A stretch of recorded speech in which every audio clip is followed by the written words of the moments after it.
So mga ka-pigmate, ito yung ginawa natin na bendingan ng bakal. Wala po tayong talagang pambending, kaya tayo nagtusok na lang po. Ito 8mm po na bakal. Lahat po to ay 8mm. Itong paglilikuan natin, pinutulang po natin sila, tapos pinako natin dito hanggang tumagos po yung matibay siya na hindi nagagalaw-galaw. Dahil po ang ibebend lang natin ay 8mm. Yan lang po ang ating 8mm din ang ating ginawang bendingan. Ang sukat niya po ay ang layo po ng ginawa ko ay 10 cm. Mapapansin 10 cm, tapos dito sa kabila ay 5 cm naman tong kabilang to. Yan, 5. 10 cm saka 5 cm ang layo. Tapos dito dalawa, dito ay tatlo, dito ay tatlo. Tapos ngayon po magpuputol po tayo ng 8mm. Ang puputulin po nating 8mm ay ang size po ay size 7. 7, size 70. May naputol na po ako ditong isa. Yan. Papansin nyo, 70 ang size ng puputulin natin. Putol pa tayo para mapaggawa tayo ng anilyo. Nagalaw ba? Yan. Pag tayong 70. Wala po tayong grinder, kaya lagarin baka lang po mga kapigmate or kaibigan. Wala pa tayong nabibiling inverter para sa ating solar.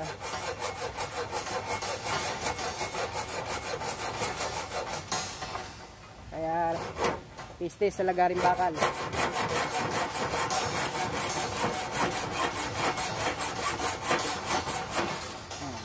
Pag natapyasan nyo naman po ng konti, pwede nyo nang balikuin.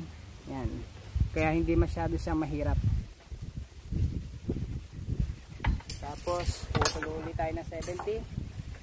Sukat 70. Yan.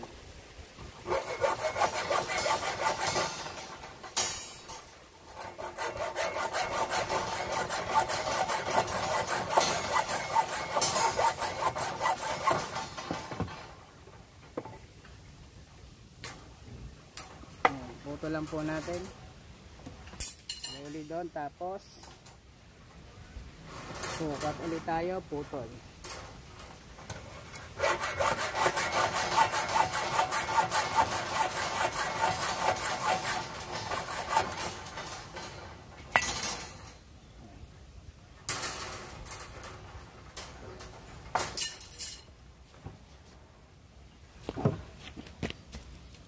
Tapos ngayon mga kapigmate, tayo ay magbe-bend naman.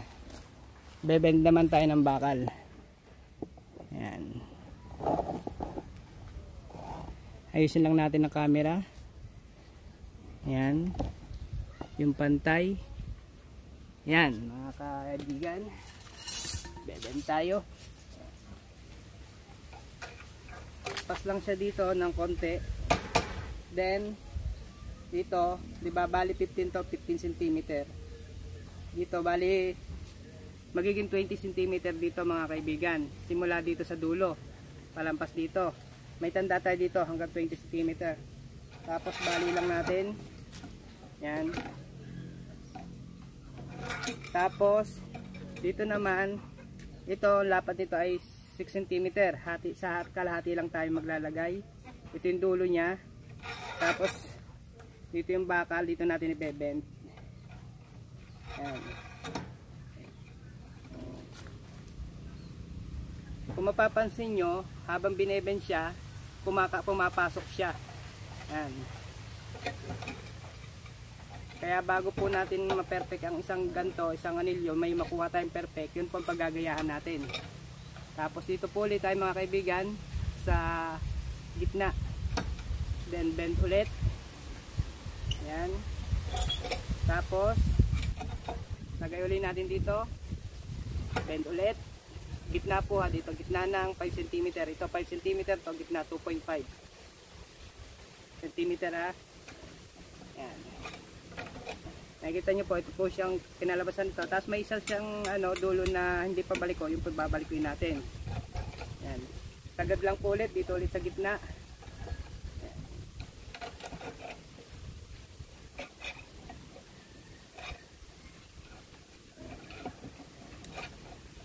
Yan po ang ating finished product.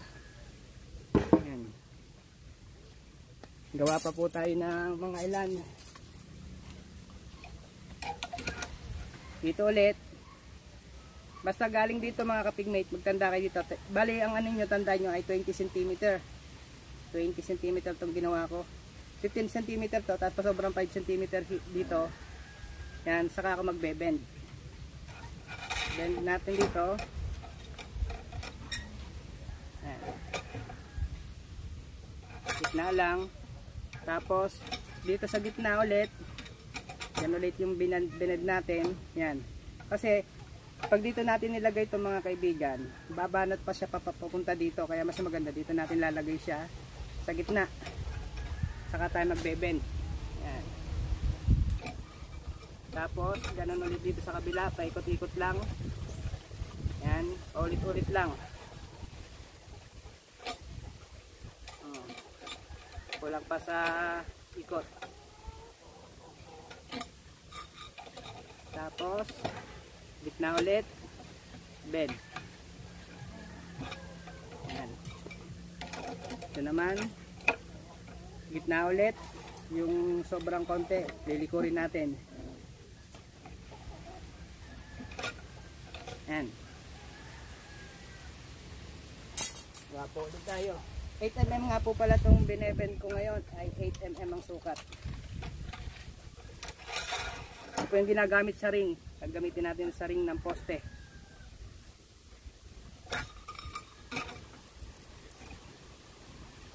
Sa una lang po mabagal, pero unti-unti po tayo nabilis kasi nakakabisado na po natin yung gagawin natin.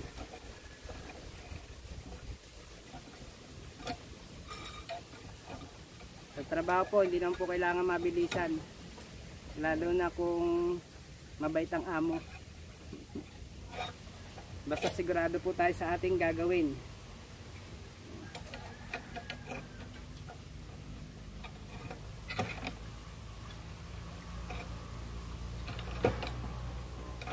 Nga pala, kung gusto nyong subaybayan itong paggagawa ko ng bahay mga kapigmate or mga kaibigan natin dyan, mag-subscribe lang po tayo sa ating channel ha. Huwag po natin kakalimutan, mag-like na rin kayo.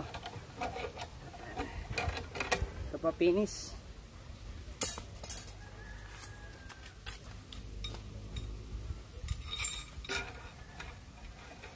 Ayan.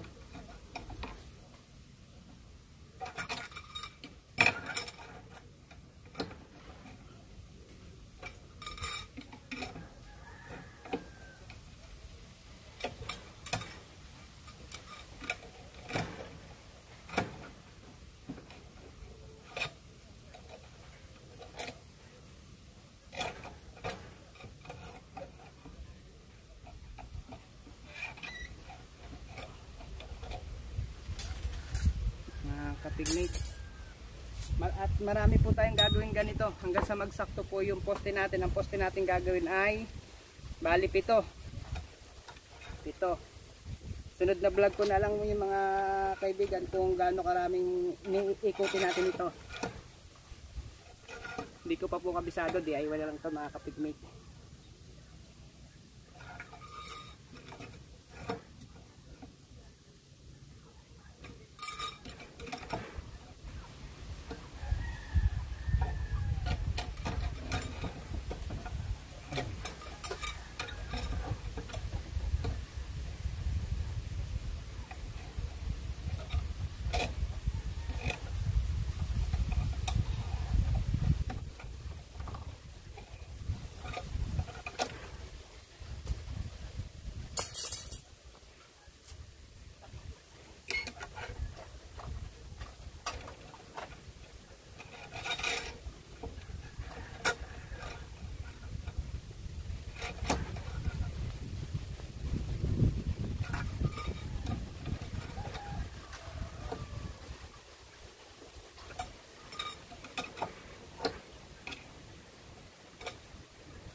mga kaibigan, ito na po yun ang mga na-finish product natin. Pakita ko lang po sa inyo mga na-finish. Yan. Yan po ang ating finish product ng ating ginawang anilyo. Yan. Tandaan nyo mga kapigmate, sa unang subok, kaya kung kayo magpuputol ng bakal, i-bend nyo na muna para makuha nyo yung tamang sukat. Kagaya nito, tama naman ang sukat niya, yung bend niya ay masyadong malaki dito sa mga huli kong ginawa. Ito ay masyadong malaki. Kaya normal lang yan, nagkakamali tayo lalo na hindi natin kabisado. Yan, ito na po yung mga nagawa natin ng ayos na. Nagkamali lang tayo ng isa, dalawa, tatlong pagkakamali. Hindi may iwasan yan, normal lang yan. Mas maganda nagkakamali mga kaibigan para tayo ay natututo. Yan. Tandaan po natin, lahat po ng bagay ngayon ay napag-aaralan at napaka simple lang po matutunan kung talagang aaralin natin. Yan. Ito po yung malaki, ito yung maliit. Yan.